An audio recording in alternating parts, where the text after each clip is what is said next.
Good morning to all of you students. इससे previous lecture में हमने जाना एसी जनरेटर के बारे में। क्या होता है AC generator and phenomenon on which AC generator work, and also we come to know about the important part of the AC generator. Now हम next type of generator that is DC generator के बारे में इस lecture में जानेंगे। क्या होता है डीसी जनरेटर? जिस तरीके से हमारा एसी जनरेटर होता है उसी तरीके से हमारा डीसी जनरेटर भी होता है। Difference in between is that AC generator होता है वो एसी सप्लाई देता है, वहीं जो डीसी जनरेटर होता है वो डीसी सप्लाई देता है। नाउ इन दोनों के बीच में ज़्यादा डिफरेंस नहीं होता है, बस एक छोटा सा डिफरेंस होता है और इनकी वर्किंग तकरीबन सेम ही होती है। इनकी वर्किंग में जो चेंज आता है बस इतना होता है कि एसी जनरेटर में स्लिप रिंग्स होती हैं और वहीं डीसी जनरेटर में स्प्लिट रिंग्स होती हैं। जो स्लिप रिंग्स होती हैं वो एसी सप्लाई ऑफ करंट देती हैं और वहीं जो डीसी स्प्लिट रिंग होती हैं वो आफ्टर एवरी हाफ साइकिल में पोजीशन चेंज करती हैं और मूव और एक डायरेक्ट करंट की सप्लाई देती हैं। Now let us study about DC generator.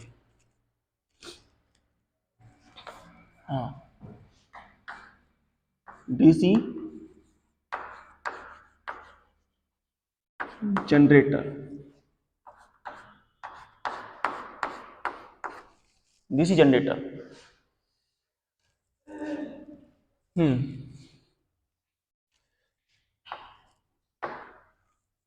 DC generator जो होता है ये mechanical energy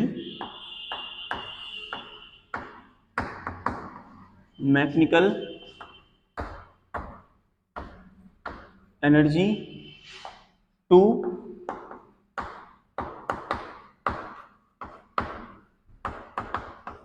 electrical energy, mechanical energy को इलेक्ट्रिकल एनर्जी में कन्वर्ट कर देता है और it provide DC supply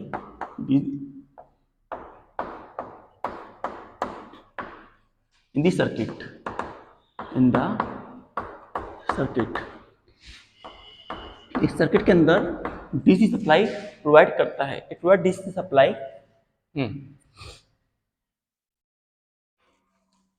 diagram देखते हैं ना। प्रिंसिपल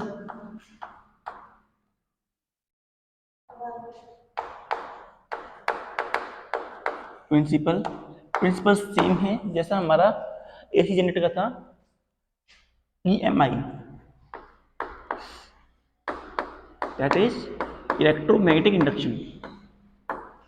इलेक्ट्रोमैग्नेटिक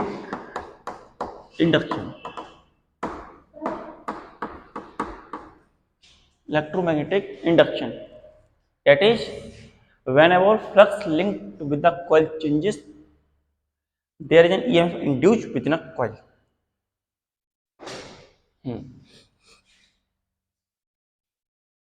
Now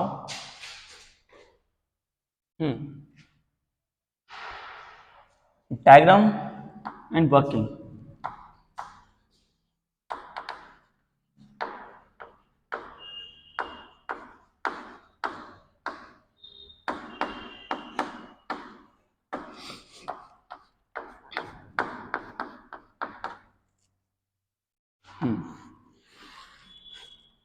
ये हमारा साउथ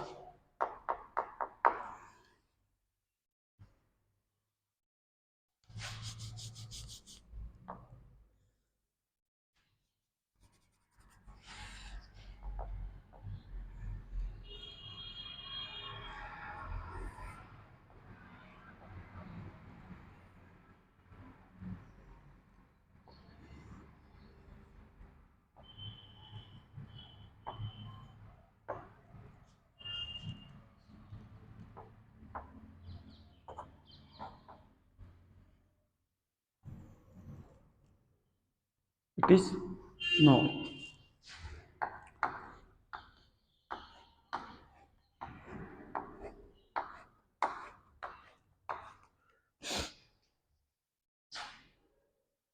यहां से हमारा मैग्नेटिक फील्ड इस तरीके से मूव कर रहा है। This point A, B, C and D. जो हमारा एसी जनरेटर था उसमें यहाँ पर स्लिप रिंग लगी हुई थी, लेकिन यहाँ पर हम स्लिप रिंग की जगह स्प्लिट रिंग का यूज करते हैं। We use split ring here. We use split ring like that.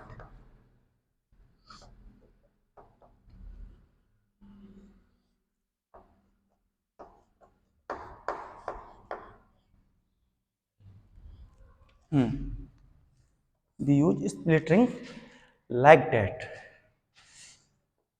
और ये स्प्लिट रिंग को हम बोलते हैं R1 और ये स्प्लिट रिंग R2। और ये स्प्लिट रिंग जो है हमारी कार्बन ब्रुश से कनेक्ट होती हैं।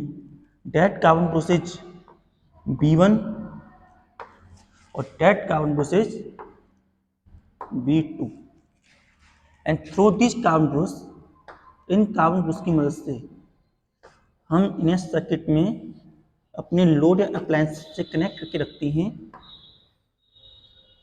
इस तरीके से लोड और अप्लायंसेस, ये हमारे यहाँ पे लोड है।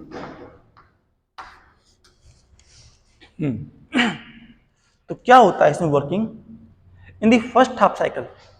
जब हम इसे रोटेट करते हैं एंटी क्लॉकवाइज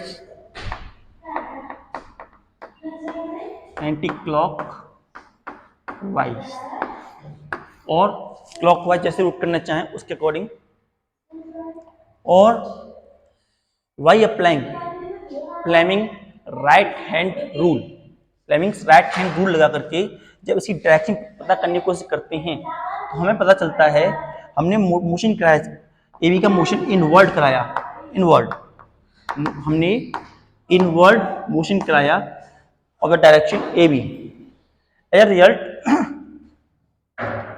जो सीडी थी वो आउटवर्ड आती है, outward. A B come, C D come outwards.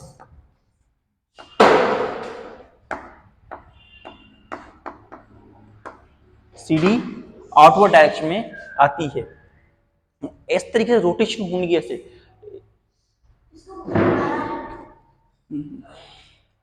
आ रहा है उसको।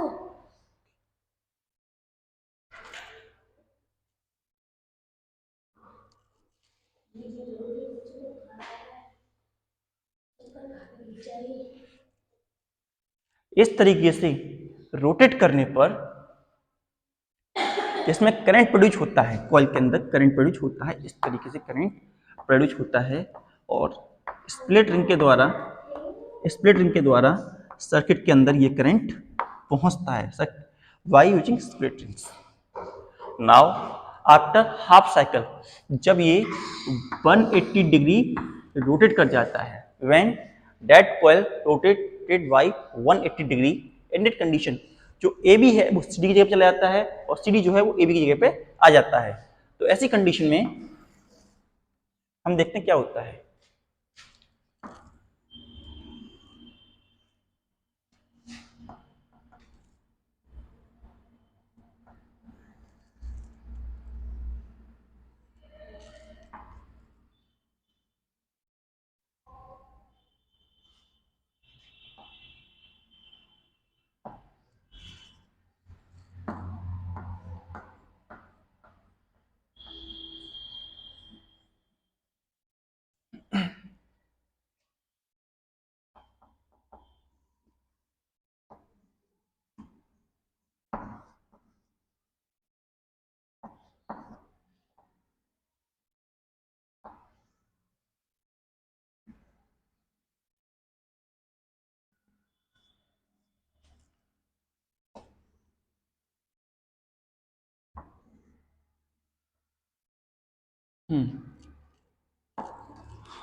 आफ्टर द हाफ साइकिल से थोड़ा सा लोड लगा दिया यहाँ पे,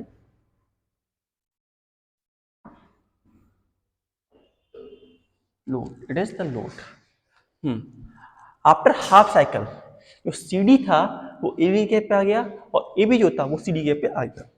तो इधर हमारा CD आ गया, इधर हमारा AB आ गया।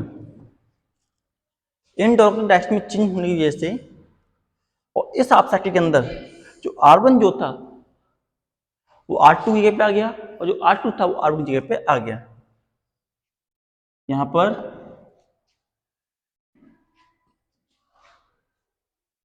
ये हमारा B2 था, ये हमारा B1 था। अब यहां पर हमारा R1 आ गया, यहां पर हमारा R2 आ गया। यहां पर हमारा ये लोड में करंट फ्लो करता हुआ हम देख सकते हैं। नाउ अब हमने दोबारा ये सारा सर्किट बना। नाउ हमने इसमें अब राइट हैंड फ्लेमिंग टूल लगाया, तो इस डायरेक्शन में देखते हैं जो करंट है और इसे हमने एंटी क्लॉकवाइज रोटेट कराया, इन एंटी क्लॉकवाइज रोटेट कराया। हमने इसे एंटी क्लॉकवाइज रोटेट कराया। जब हमने इसे एंटी क्लॉकवाइज रोटेट कराया उसमें करंट मूव्स अपवर्ड और ये CD इस बार इनवर्ड जाता है, CD move inward, CD inward किया और तो हमें डायरेक्शन करंट अपवर्ड मिली इसमें और इस तरीके करंट, और ये हमें आउटवर्ड आता हुआ दिखता है। ये भी इस बार हमें आउटवर्ड आता दिखता है, ये भी हमें आउटवर्ड आता हुआ नजर आता है। करंट इसमें डाउनवर्ड डायरेक्शन में प्रोड्यूस होता नजर आता है और स्प्लिट रिंग की मदद से डायरेक्शन करंट इस तरीके से करंट द्वारा सर्किट में रोटेट कर जाता है। और फिर जब AB जो है after again 180 degree rotation again अपनी पोजीशन पे आ जाता है, तो R1 और B1 आपस में कनेक्ट हो जाते हैं और again applying Fleming right hand rule हम पता लगा सकते हैं कि जो AB है वो इनवर्ड जाएगा और CD जो है वो आउटवर्ड आएगा। फिर वंस अगेन CD जो है AB की जगह पे आता है और AB CD के पे आ जाता है and inward and outward rotation continuous. और इस पूरे साइकिल में हमें अल्टरनेटिव करंट नहीं मिलता, हमें मिलता है DC करंट। क्यों? क्योंकि स्प्लिट रिंग जो होती हैं अपनी डायरेक्शन को after every half cycle change कर देती हैं और अपनी direction after every half cycle change करने की वजह से जो हमें करंट मिलता है, करंट एंड EMF मिलता है, वो कुछ इस तरीके से मिलता है। After every half cycle direction change होता जाता है और हमें after every half cycle direct current ही ऑब्टेन होता है।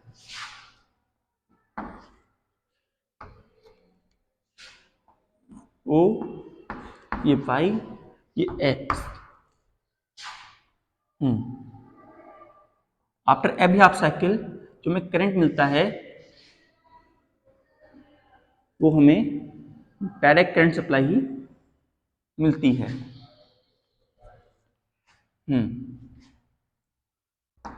E इस तरीके से हमें एक ग्राफ देखने को मिलता है करंट का इन case of DC generator. DC generator के अंदर जो करंट सप्लाई है वो DC ही रहती है और साथ साथ में बाकी सब वर्किंग, इस बात को ध्यान रखना पड़ेगा हमें साथ साथ में कि बाकी सारी वर्किंग जो होती है सिमिलर रहती है। जो डिफरेंस आता है, पॉइंट ऑफ डिफरेंस आता है वो केवल स्प्लिट रिंग के पास में आता है। In case of split ring only the generator differs and in other condition AC generator and DC generator both are going to be same. Note down.